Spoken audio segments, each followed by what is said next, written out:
আজকে আমি constraint optimisation and Lagrange মাল্টিপ্লায়ারের একটা ম্যাথ করব। তো কনস্ট্রেইন্ট অপটিমাইজেশন জিনিসটা কি বা ল্যাগ্রাঞ্জ আমরা কেন ব্যবহার করি সেটা হচ্ছে, ধরেন আপনার কাছে একটা ফাংশন দেওয়া আছে। আমি বললাম যে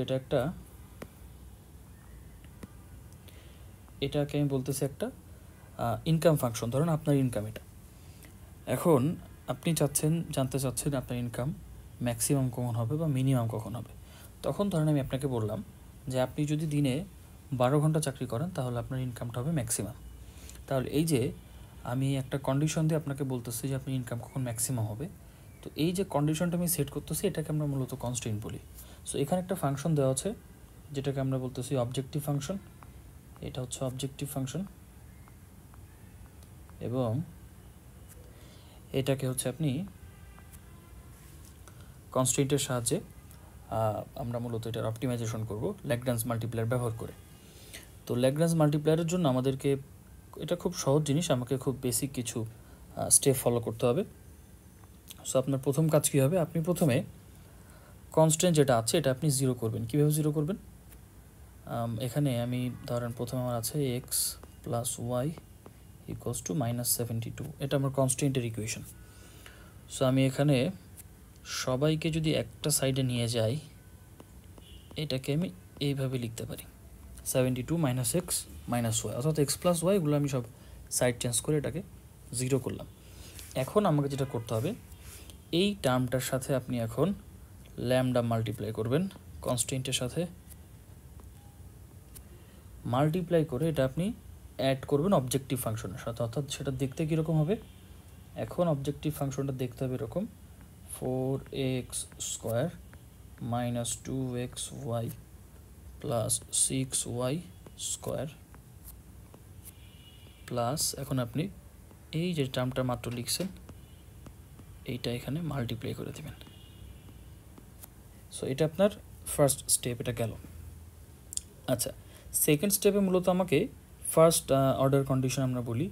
এগুলো কন্ডিশনটা কীরকম? কন্ডিশনটা হচ্ছে মূলত আপনাকে আপনার যেই ফাংশনটা এখন আপনি পাচ্ছেন, এই ফাংশনটাকে আপনাকে একবার এক্সের রেসপেক্টে এটার ডেরিভেটিভ বের করতে হবে, ওয়াইয়ের রেসপেক্টে ডেরিভেটিভ বের করতে হবে এবং ল্যামডার রেসপেক্টে ডেরিভেটিভ বের করতে হবে, করে এগুলো ইকুয়াল টু জিরো বসাইতে হবে।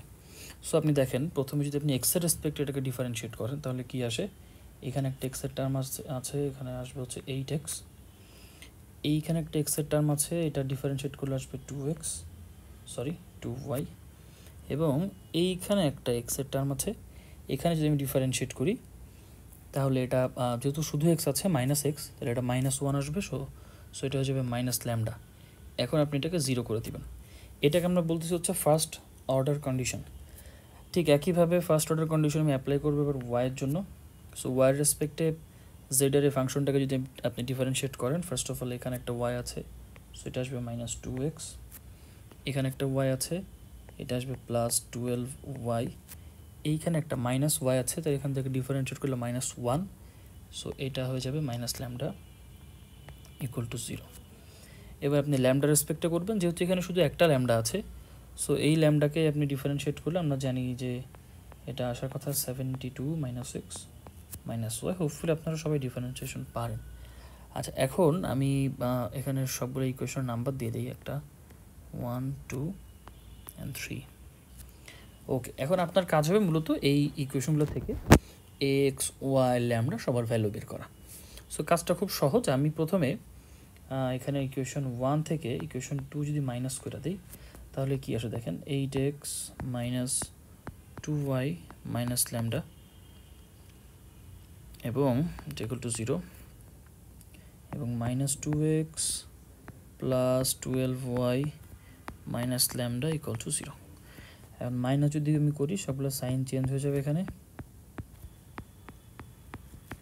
So it becomes 10x - 14y equal to 0। এখন আপনি এখান থেকে একটা ইকুয়েশন পাবেন যে 10x ইকুয়ালস টু 14y, অতএব x ইকুয়ালস টু 14/10, তার মানে 1.4y।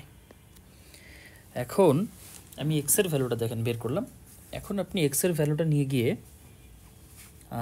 ইকুয়েশন 3-তে পুট করেন। ঠিক আছে, আমি যদি ইকুয়েশন 3-তে পুট করি, আমি একটু এই সাইডে লিখি, তাহলে এটা কি আসে 72 minus 1.4y minus Y equal to 0। এখন এটা সলভ করব আমরা। সলভ করলে এটা ওয়াইয়ের ভ্যালু আসে হচ্ছে ওয়াই সমান সমান আসে 30। সো ফার্স্ট অর্ডার কন্ডিশন, আমি ওয়াইয়ের ভ্যালু, প্রথম ওয়াইয়ের ভ্যালুটা পাইলাম, এটা আমি ওয়াই নট দিয়ে লিখে রাখি, ওয়াই 0 বলে অনেকে। সো আপনি ওয়াইয়ের ভ্যালু পেয়ে গেছেন। এবার আপনি ওয়াইয়ের ভ্যালুটা এইখানে প্লট করে দেন। প্লট করলে আপনি এক্স 0-র একটা ভ্যালু পাবেন, উইচ উইল বি 42। আপনি এক্স নটের ভ্যালু পেয়ে গেছেন, ওয়াই নটের ভ্যালু পেয়ে গেছেন। এই এক্স নটের ভ্যালুটা এবং ওয়াই নটের ভ্যালুটা আপনি নিয়ে গিয়ে এই নাম্বার 3-তে বসাই দিবেন। দিলে এগুলো সলভ করলে আপনার ল্যামডার ভ্যালু আসবে হচ্ছে ল্যামডা 0 সমান সমান 276। সো আপনার আপনি এক্স নট পেয়ে গেছেন, ওয়াই নট পেয়ে গেছেন, ল্যামডা নট পেয়ে গেছেন, আপনার কাজ শেষ। এখন আপনি সিম্পলি এগুলা জেড যে ফাংশনটা ছিল এই ফাংশনে নিয়ে গিয়ে বসাই দিবেন একটা একটা করে ভ্যালু। তাহলে জেড সমান সমান কী হবে? সো এখানে 4x², যেহেতু এক্সের জায়গায় আপনি 42 স্কোয়ার বসাইলেন, মাইনাস 2xy, এক্সের জায়গাতে আবার 42, ওয়াইয়ের জন্য 30, প্লাস 6y², এখানে 30², প্লাস ল্যামডার জন্য 276 মাইনাস 30 অ্যান্ড মাইনাস 42। সরি, এখানে একটু ভুল লিখছি, এখানে আরেকটা প্লাস 72 ছিল ইকুয়েশনটাতে। ওকে, এখন এটা যদি আপনি সলভ করেন, ক্যালকুলেটরে বসায় যোগ বিয়োগ করলে এই ভ্যালুটা হচ্ছে 9936। সো এটা আপনি জেডের একটা ভ্যালু পেলেন। এটা আমাদের প্রথম কোশ্চেনের অ্যান্সারটা হয়ে গেল, যেটা হচ্ছে ছিল কি, use Lagrange multipliers to optimise the following function subject to the given constraint. So এটা হয়ে গেছে। এখন সেকেন্ড পার্টের জন্য আমাকে ছোট্ট একটু কাজ করতে হবে। তো পরের পার্টটার কাজ খুবই সহজ। এখানে শুধু আপনাকে বলছে estimate the effect on the value of the objective function from one unit change in the constraint. So বিষয়টা কি, যে আপনি কনস্ট্রেন্টে যে কনস্ট্যান্টটা ছিল, কনস্ট্যান্ট ছিল আপনার কোনটা, এই যে 72। সো এটাকে আপনি 1 ইউনিট চেঞ্জ করছেন, করার কারণে অবজেক্টিভ যে ফাংশনটা সেখানে আমাদের ভ্যালুর কতটুকু চেঞ্জ হয়েছে সেটা বের করতে বলছো। তো এটা খুব সহজ কাজ। আমি যদি আমি এটা একটু মুছে দেই, সো এই লাস্টের ভ্যালুটা থাক, আমি উপরের এগুলো মুছে দিই।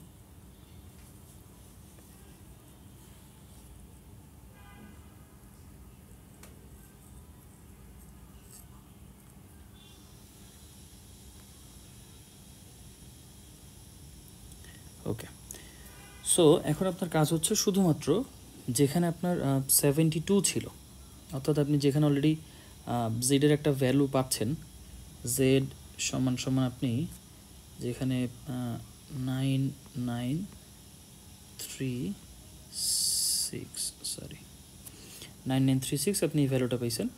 এখন আপনাকে এই যে আপনার কনস্ট্রেন্টের যেই 1 ইউনিট চেঞ্জ করছেন আপনি, আপনার কনস্ট্রেন্ট ছিল কত? এটা আপনার 276 ছিল ল্যামডা নটের ভ্যালুটা। অর্থাৎ আপনি এখন জাস্ট এই জেডের সাথে 276 এটা প্লাস করে দেবেন। অর্থাৎ আপনার যে জেড ফাংশনের ভ্যালুটা আসছে, এখানে আপনি শুধুমাত্র ল্যামডা নটের যে ভ্যালুটা বের করছেন, আপনি ল্যামডা নটের ভ্যালুটা এখানে ইনপুট দিয়ে দিবেন। সো এই দুটো যোগ করলে আসে হচ্ছে 10212। সো এটাই হচ্ছে আপনার অবজেক্টিভ ফাংশনের চেঞ্জ, 1 ইউনিট চেঞ্জ করার কারণে। তো আমি যদি প্রথম থেকে আবার ওভারভিউ করি, আপনাকে যখন অপটিমাইজেশন করতে বলবে, আপনাকে একটা ফাংশন দিয়ে রাখবে এখানে। সো এই ফাংশনটার সাথে আপনাকে কি করতে হবে, আপনাকে যে কনস্ট্যান্টটা দেওয়া আছে এটা আপনি 0 করবেন, এটা ইকুয়ালস টু 0। এটার পরে আপনি কনস্ট্যান্টের সাথে একটা ল্যামডা মাল্টিপ্লাই করতেছি আমরা। সো এই ল্যামডা মাল্টিপ্লাই করার পরে আমি প্রথম এই ফাংশনটাকে জেডের সাথে প্লাস করলে আপনি আপনার প্রথম ফাংশনটা আপনি পেয়ে গেছেন জেড। আচ্ছা, এরপরে আপনি এটাকে ফার্স্ট অর্ডার কন্ডিশনগুলো আপনি বের করবেন কিভাবে? প্রথমে আপনি এক্সের রেসপেক্টে ডেরিভেটিভ বের করবেন, একটা ওয়াই রেসপেক্টে করবেন, একটা ল্যামডা রেসপেক্টে করবেন। সো এরপরে Z X Z Y Z lambda আসবে, এরপরে এইগুলো ইকুয়াল টু 0 করবেন, ইকুয়েশন সলভ করবেন, করে আপনার x not y not lambda নটের ভ্যালু বের হয়ে আসবে।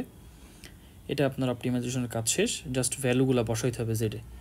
এরপরে আপনাকে যদি এরকম এস্টিমেট দিয়ে ইফেক্ট বের করতে বলে 1 ইউনিট চেঞ্জের কারণে, সো আপনি তখন সেখানে প্লাস মাইনাস করবেন। আমাদের এখানে 1 ইউনিট চেঞ্জ, আমি পজিটিভ 276 ল্যাম্ব নটের ভ্যালু ছিল, আমি জাস্ট প্লাস করে দিয়েছি। যদি কখনও চেঞ্জটা আপনাকে স্পেসিফাই করে বলে দেয় যে মাইনাস হবে বা কমে গেছে ডিক্রিজ হয়েছে, সেক্ষেত্রে আপনি মাইনাস করে দিবেন, এতটুকুই।